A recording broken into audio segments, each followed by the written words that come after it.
आप देख रहे हैं न्यूज़ नाउ 24/7। ताज़ा खबरों के लिए हमारे साथ बने रहें। पंजाब की धरती पर आज एक नया इतिहास रचा जा रहा है। मोहाली में आज से शुरू हो गया है प्रोग्रेसिव पंजाब इन्वेस्टर्स समिट 2026। इस 3 दिवसीय समिट का उद्घाटन करने पहुंचे आम आदमी पार्टी के राष्ट्रीय संयोजक अरविंद केजरीवाल और पंजाब के मुख्यमंत्री भगवंत मान। आखिर क्यों ये समिट पंजाब की अर्थव्यवस्था के लिए गेम चेंजर साबित होने वाला है और केजरीवाल जी ने निवेशकों से क्या बड़ी अपील की, चलिए जानते हैं आज के इस खास वीडियो में। इस समिट में देश दुनिया के दिग्गज उद्योगपति और कॉरपोरेट लीडर्स हिस्सा ले रहे हैं। मुख्यमंत्री भगवंत मान ने बताया कि मार्च 2022 से अब तक पंजाब में 1.58 लाख रुपए करोड़ का निवेश हो चुका है, जिससे 5.5 लाख से ज़्यादा युवाओं को रोजगार मिला है। इस समिट में 89 से ज़्यादा हाई इम्पैक्ट सेशंस होने वाले हैं, जो IT, AI और मैन्युफैक्चरिंग जैसे सेक्टर्स पर केंद्रित हैं। मुख्य अतिथि के तौर पर शामिल हुए अरविंद केजरीवाल ने निवेशकों को संबोधित करते हुए कहा कि पंजाब अब ईज ऑफ डूइंग बिजनेस में अपनी पहचान बना चुका है।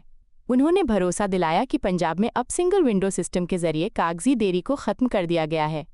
अरविंद केजरीवाल ने कहा, हमारा लक्ष्य युवाओं को नौकरी मांगने वाला नहीं बल्कि नौकरी देने वाला बनाना है।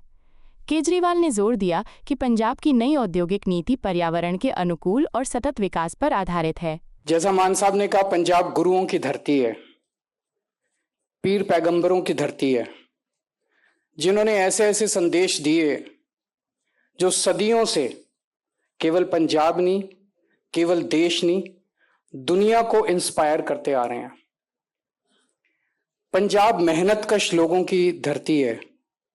यहाँ के मेहनतकश किसानों ने जब जब देश पे अन्न का संकट आया, उन्होंने अपनी मेहनत से देश को अन्न प्रोवाइड किया है, देश का पेट भरा है। पंजाब देशभक्तों की धरती है। स्वतंत्रता सेना संग्राम में, फ्रीडम स्ट्रगल में सबसे ज्यादा कुर्बानी देने वाले पंजाबी थे, और आज भी हमारी फौज में सबसे ज्यादा पंजाबी आज आपको देखने को मिलते हैं। और पंजाब एंटरप्रेन्योर्स की धरती है, बिजनेसमैन की धरती है। यहाँ के खून में एंटरप्रेन्योरशिप है। बच्चा पैदा होते ही ये सोचता है कि क्या करना है आगे चल के। एक मजाक चलता है कि अगर कल को चांद पे मनुष्य का निवास हुआ तो सबसे पहले वहां पे पंजाबी ढाबा खुलेगा। एक टाइम ऐसा था 1980s में, जब पंजाब नंबर 1 पे होता था देश के अंदर पर कैपिटा इनकम में। पंजाब नंबर 1 पे होता था इकोनॉमिक स्टेटस में। पूरे देश के अंदर इकोनॉमिकली पंजाब सबसे डेवलप्ड, तरक्की करने वाला राज्य होता था। लेकिन पिछले 40 साल के अंदर कुछ हुआ ऐसा कि धीरे धीरे धीरे धीरे करते करते आज पंजाब 18वें स्थान पे पहुंच गया, 18th। पिछले 40 साल में क्या हुआ, मैं उसमें नहीं जाऊंगा, because this is not a political platform. लेकिन जब हमने 2022 में सरकार संभाली तो उस वक्त एक बहुत ग्लूमी एटमॉस्फेयर था। इंडस्ट्री छोड़ छोड़ के पंजाब छोड़ के जा रही थी। कोई मध्य प्रदेश जा रहा था, कोई हिमाचल प्रदेश जा रहा था, कोई उत्तर प्रदेश जा रहा था। इंडस्ट्री छोड़ के जा रही थी। पंजाब की इकोनॉमिक हालत बहुत खराब थी, बहुत ज्यादा कर्जा था पंजाब के अंदर। उस हालत में हमने पंजाब को संभाला था।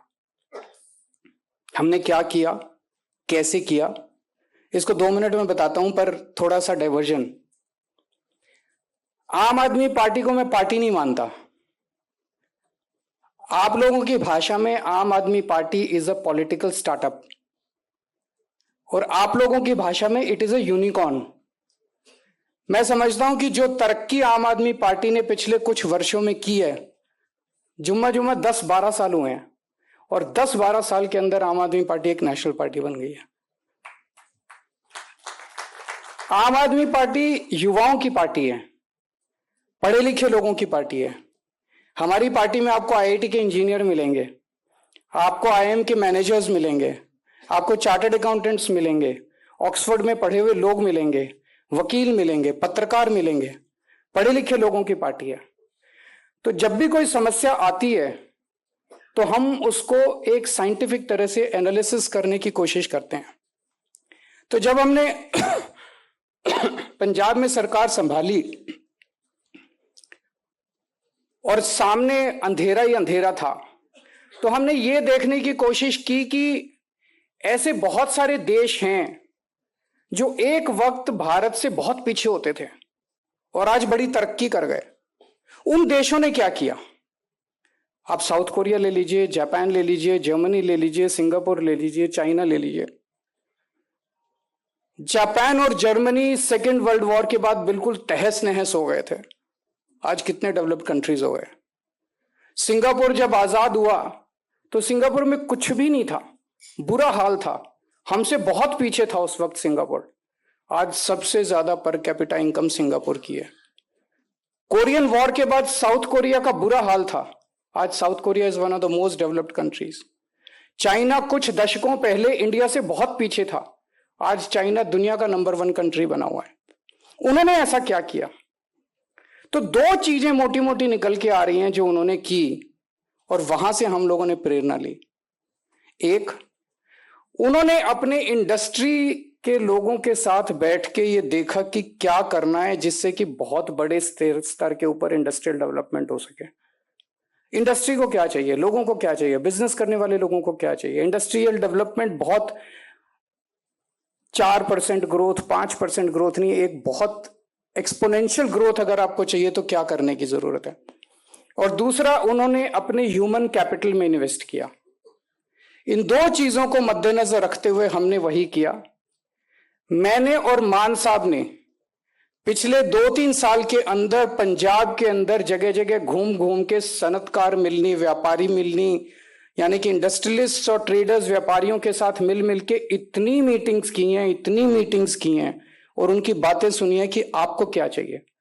अगर हम अपने एसी कमरे में हम या अफसर बैठ के ये सोचे कि हमें सब कुछ पता है, हमें कुछ नहीं पता। हमें नहीं पता टेक्सटाइल कैसे काम करता है, हमें नहीं पता ये हॉस्पिटैलिटी इंडस्ट्री कैसे काम करती है, हमें नहीं पता रियल एस्टेट क्या, आपकी क्या तकलीफें, आपको क्या चाहिए। ये सारी मीटिंग्स के बाद मोटे मोटे तौर पे एक बात निकल के आई कि लोग सरकार से दुखी हैं, सरकार की इंटरफेरेंस से दुखी हैं।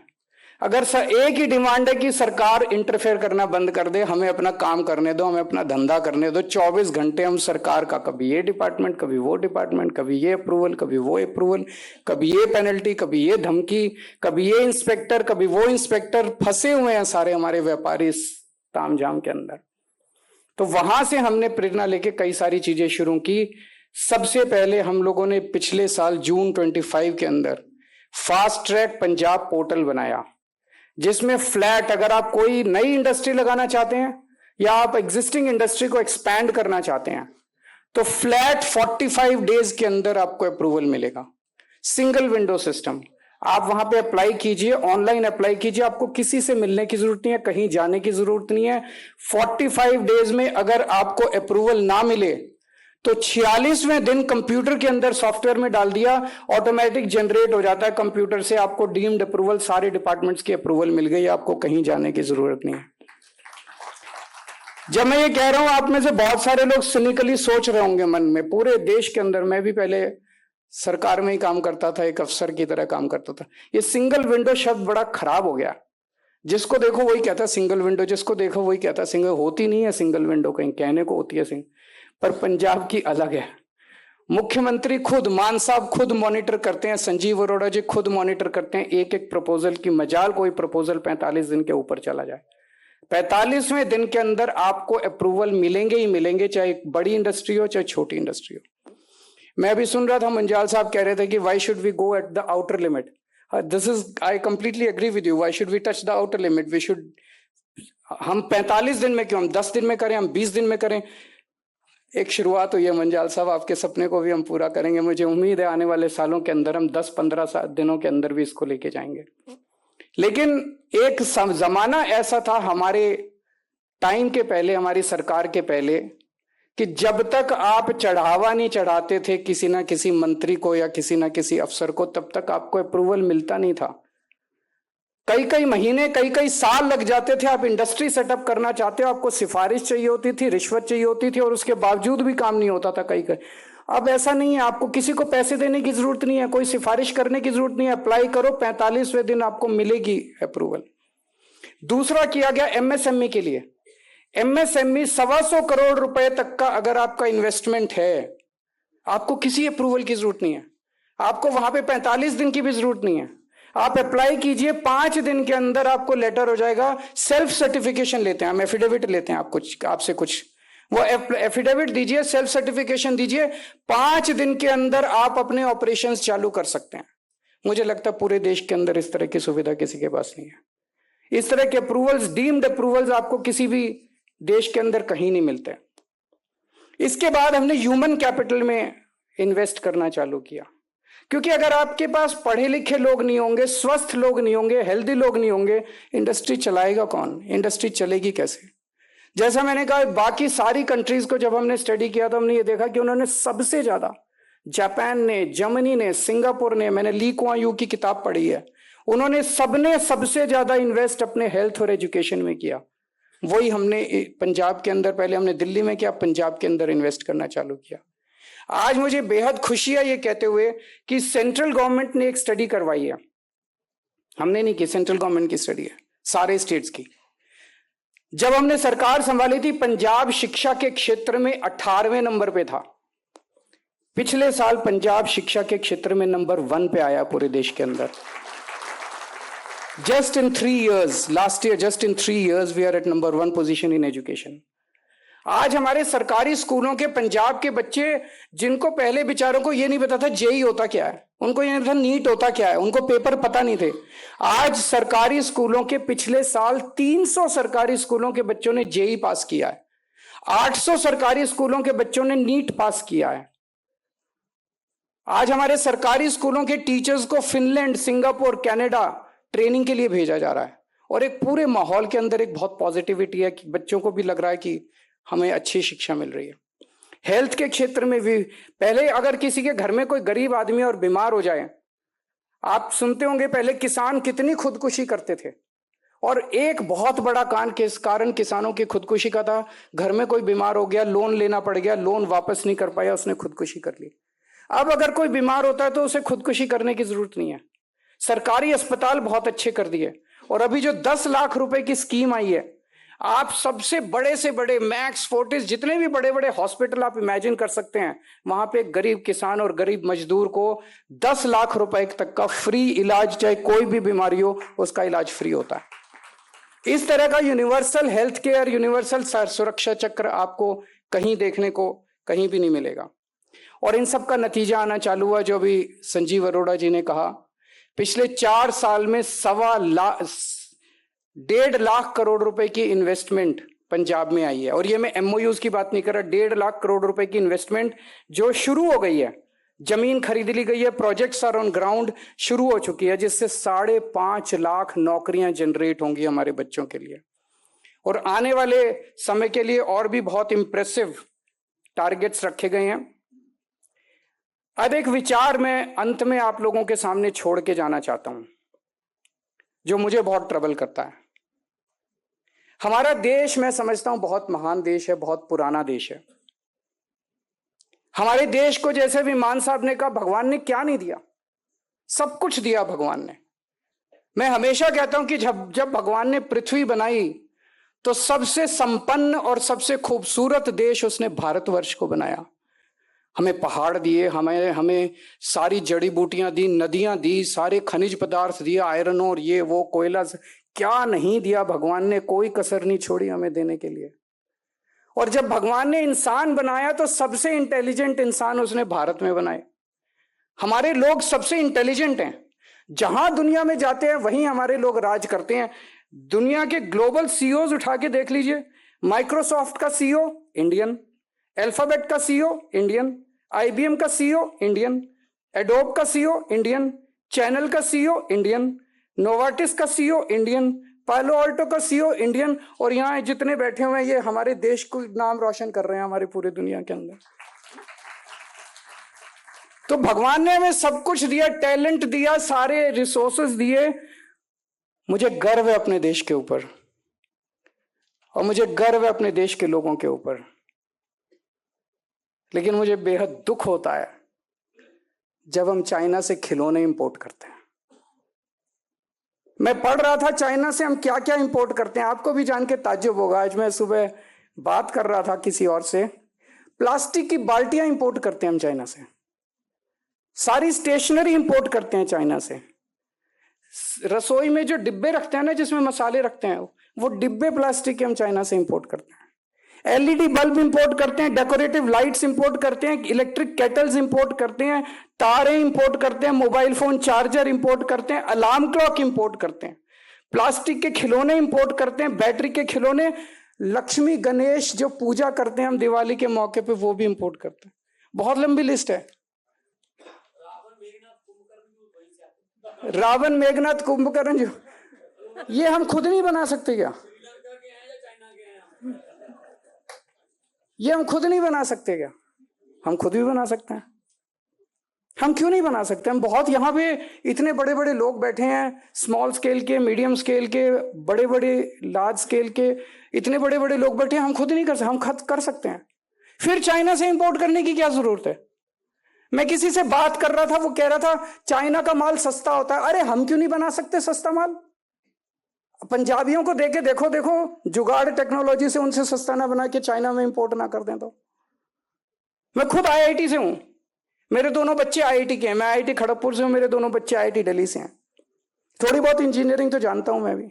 हमें मौका तो दो। हमें को 75 साल में हमारे देश की सरकारों ने हमारे देश के लोगों पे यकीन नहीं किया। यहां बैठे हुए लोग बहुत टैलेंटेड हैं, इस हॉल के अंदर बैठे हुए, बाहर बैठे हुए लोग बहुत टैलेंटेड हैं, उनको मौका तो दो। हमारे सिस्टम इतने खराब हैं देश के अंदर कि किसी को कुछ करने ही नहीं देते। बड़ा मुंह छोटी बात होगी, लेकिन मेरी आज आप लोगों से गुजारिश है। अभी बातचीत चल रही थी कि हमें देश में नंबर 1 बनना है, हमें चाइना को हराना है, वो हमारा टारगेट होना चाहिए। तेजाब पिक्चर आई थी एक, माधुरी दीक्षित और अनिल कपूर की, उसमें एक गाना था, इसको हराया तो क्या किया, उसको हराया तो क्या किया, दारा सिंह को हराओ तो जाने। मतलब ऐरे गैरों को हराया तो क्या किया, दारा सिंह को हराओ तो जाने। मैं आज आप लोगों को ऑफर कर रहा हूं, और मान साहब इसमें मेरे साथ हैं, पूरी पंजाब सरकार मेरे साथ है। आप हमें बताओ कि चाइना को हराने के लिए आपको क्या चाहिए, हम पंजाब में आपको वो सब प्रोवाइड करके देंगे। और ये बात केवल प्रॉफिट की नहीं है। मेरा खून खौल उठता है जब मैं देखता हूं कि प्लास्टिक की बाल्टियां हम चाइना से, 75 साल आजादी के बाद हम प्लास्टिक की बाल्टियां नहीं बना सकते, हम फोन चार्जर नहीं बना सकते, हम अपने लक्ष्मी गणेश नहीं बना सकते। 75 साल में हम ये भी नहीं कर पाए। तो ये देशभक्ति की बात है, देश के लिए करना है आप लोगों को। आप हमें बताओ कि आप चाइना को एक्सपोर्ट करना चालू करो, ये सारी चीजें, उनके जो भी भगवान है यहां से जाने चाहिए। अब उनके भगवान, हम आपको वो एनवायरनमेंट देंगे। और ये खोखली प्रॉमिस नहीं है। आपने देख लिया केजरीवाल ने जो गारंटी पिछले चुनाव के पहले करी थी, लास्ट गारंटी पूरी कर दी। आज ये गारंटी आप सब लोगों के सामने करके जा रहा हूं। अगर आप हमें बताते हैं, आप हमें गाइड कीजिए, हम वो सारी चीजें आपको देंगे।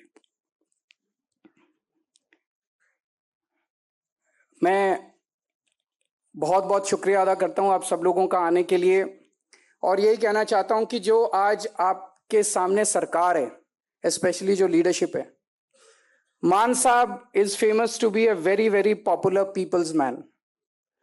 लोगों के नेता हैं, लोगों के बीच में रहते हैं, कभी भी मिल सकते हो आप उनसे, रात को 12 बजे 2 बजे कभी भी मिल सकते हो। मैं नहीं समझता आपको ऐसा मुख्यमंत्री दोबारा मिलेगा। संजीव अरोड़ा जी, उन्होंने तो दिल जीत लिया इंडस्ट्री का, मैं समझता हूं।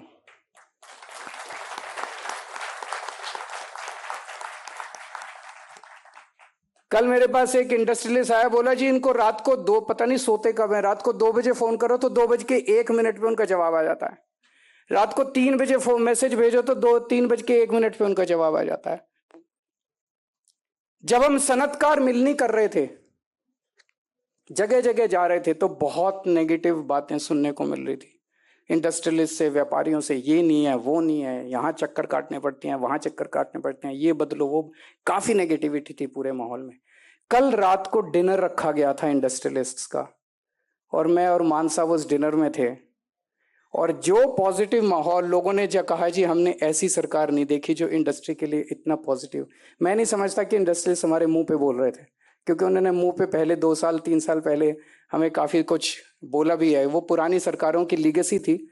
लेकिन मैं समझता हूं किसी भी राज्य के या किसी भी मुल्क की जर्नी के अंदर 3-4 साल बहुत छोटे होते हैं, लेकिन अगर 4 साल में हमने हवा का रुख भी बदल दिया है और आप लोगों के अंदर एक ऊर्जा और पॉजिटिविटी है पंजाब को लेके, मैं समझता हूं कि ये 4 साल की पंजाब सरकार की बहुत बड़ी जीत है। मैं फिर से उम्मीद करता हूं कि आपके 3 दिन बहुत अच्छे रहें, बहुत प्रोडक्टिव रहें, आप काम भी करें और खूब, जैसे संजीव जी ने आप लोगों के लिए अरेंज किया है, खूब साइट सीइंग भी करें, खूब एंजॉय करें इन 3 दिन को, ताकि ये 3 दिन आपके लिए खूब मेमोरेबल रहें। और जो लोग, बहुत सारे, लक्ष्मी जी रात को 2 बजे पहुंचे और आज सुबह सुबह उठ के आ गए, सज्जन जिंदल जी आज सुबह सुबह पहुंचे, और तो मैं सब लोगों का, और भी बहुत सारे लोग जिन्होंने जो स्पेशली इस कार्यक्रम के लिए आज हम लोगों के बीच में आए हैं, मैं सबका, आपका बहुत बहुत तहे दिल से शुक्रिया अदा करता हूँ। Thank you so much. आपको यह वीडियो पसंद आया हो तो इसे लाइक करें, हमारे चैनल को सब्सक्राइब करें।